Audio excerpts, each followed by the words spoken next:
Hello there. Before we get started on today's episode, I'd like to ask a short favor. If you're interested in either of the two books that I have written and am about to release, head on over to my website at theanxioustruth.com/books. There you can learn about both books, one of which is free, and you can get on my mailing list to be notified when each book is released and how you can get it. I would really appreciate that. Okay, let's get rolling. What's up, dudes and dudettes? Drew here from The Anxious Truth. I'm still getting used to the new name. It's a Saturday afternoon in October 2019. I'm actually sitting on the beach because it's like extra warm out and I'm enjoying this. I want to take a few minutes and talk to you about something that's been on my mind for the last week or so. And this will be short, maybe 5 to 7 minutes. I want to talk about the difference between reading about recovery from an anxiety disorder and actually doing the process of recovering from an anxiety disorder. And I think this is something that gets confused quite often. People confuse this. And let me give you an illustration. In my Facebook discussion group this morning, and if you're not in the group, follow the link wherever you are that says My Links. And from there, you can hop over to the Facebook group and join. But this morning in the Facebook discussion group, one of the members said she's been doing so good with her exposures and making progress. And then, I guess it was yesterday, she decided to go out and do some of this work. And she got really afraid and she kind of panicked and she ran back home. She got really disheartened by that because she's been doing great, but she gave in to the fear and she ran home. She escaped. And she knows it's not the way to do it, and that's fine. But she followed that up with, I don't know what to do now. I feel like I'm right back to square one. The fear is so powerful, I'm going to read the book again. And I'm pretty sure the book she was talking about is the Claire Weeks Hope and Help for Your Nerves, which if you follow me for any amount of time, you know is like my favorite book. It's the gold standard that I judge everything else against. So she went back to read the Claire Weeks book again after this issue where she ran from the fear. And my response to her was put the book down and go do it again, because you're never going to learn how to do it by reading again. There's no magic in those words that's going to teach you how to do recovery. So this is a common thing that I see. People run back to the book. They either run back to an existing book that they've already seen, read, or they go and look for another book to read when they hit that point where they're right at the edge where now I have to actually do the recovery. I have to do these hard and scary things. I have to do things that terrify me. They get right to that edge of doing it and they retreat and go back to the book or the course or the videos or the podcast or the coach or whatever it is. They'll either go back to a book they've already read or they'll go and buy another book. Maybe this one will be the one. That's avoidance. So people go back to the book, if you will, out of avoidance. They don't want to take the next step into the fear. And that's human nature. I understand that. A big part of the recovery process here is overcoming that, like getting past the natural human instinct to run from fear. So that's an avoidance behavior, going back to the book all the time. Let me read again. No, you got to do again. That's what you got to do. You got to practice this stuff. The second reason why people go back to the book or look for new books or whatever is they think that they're going to find some magic words that they missed the first time around that will make them not afraid to do these things. And that's not how this works. So, I mean, hell, I'm writing my own book about anxiety recovery. And at every stage of what I write, I stop at the end of every lesson, because the book is broken into lessons, and I kind of say, like, flat out, okay, you've read this, now put the book down, think about this, and now go do these things.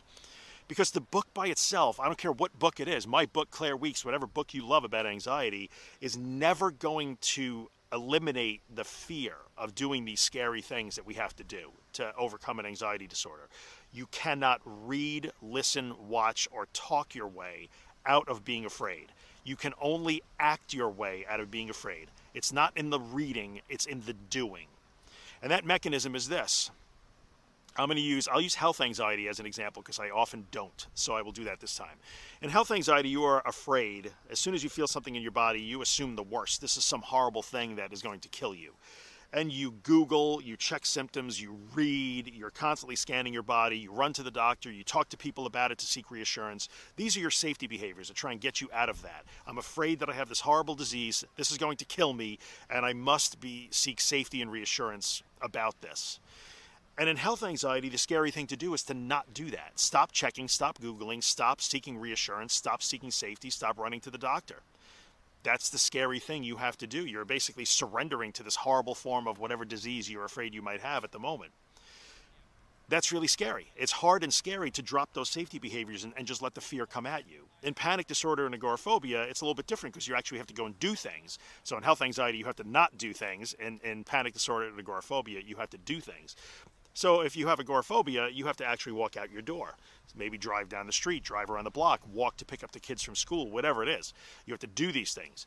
And they are all scary things to do. So whatever your variant of an anxiety disorder is, you must do hard and scary things in order to do them.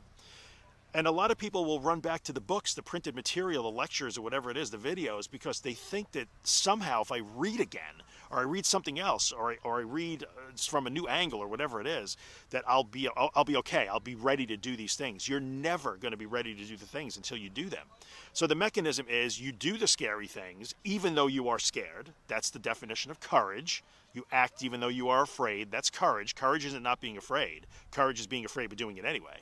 You do these scary and difficult things. The outcome is positive. You did not have a horrible disease and you didn't die.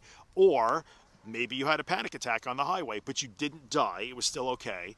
So you must learn through experience. The learning to not be afraid is a doing thing. It is not a reading thing. So you must put the book down at some point, or don't buy that next book. You've already read 15 books about anxiety. The 16th one is not going to help you in any way. It's just going to make you $15 poorer. You must put the book down and go do the things. You do the things, you do them constructively, you have a positive outcome, meaning the worst case that you imagine doesn't happen. Your brain has the experience that it needs to be a little less afraid of it next time. And when you repeat that incrementally and systematically, doing, then you learn, I don't have to be afraid of that thing anymore. I don't have to be afraid of panic. I don't have to be afraid of anxiety. I don't have to be afraid of my thoughts. But you will never read your way into being okay with doing those hard things. So we have two issues where I say, do not confuse the process of recovery. Reading and doing are two different things. Reading is what you do first, and books are super. I will recommend everybody should read the Claire Weeks book. Everybody. Hope and Help for Your Nerves. It's awesome. Hopefully when I get done with my book, it'll help a bunch of people. We need those things. You need to learn, so that's okay. But once you've read once, twice, 3 times, you've read 3, 4, 5, 6 books, going back to the book over and over and over, when really and truly you haven't been doing the stuff, that's going to keep you stuck. So you really have to be honest with yourself and say, why am I reading this again? Why am I buying yet another book about anxiety? What am I actually doing the things? Am I really, really surrendering to the fear? Am I really going into the fear? Am I really letting it happen? Am I really accepting, floating, surrendering, whatever your favorite word is? Am I doing those things? If I'm not, then the book isn't going to help me do those things. I've already read about that. Now I have to do it. So I know that's a little harsh, but it is what it is. Like, at some point, you got to put down the book, stop watching videos, stop listening to podcasts, and go and do. Because doing is where the recovery happens. And recovery, by the way, as a reminder, is not about making it go away. It's about learning to not be afraid.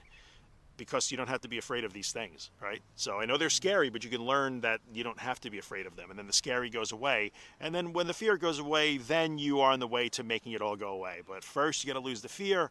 And you're not going to lose the fear by reading a book again for the 10th time. You're just not. So that's the deal.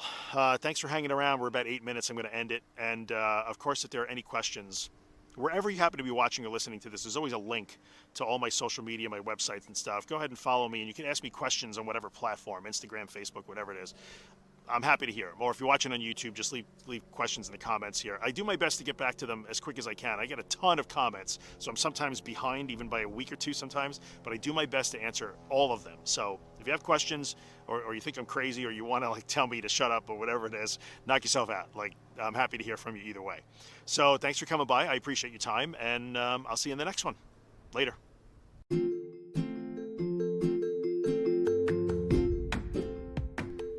Hey, what's up, guys? Drew here.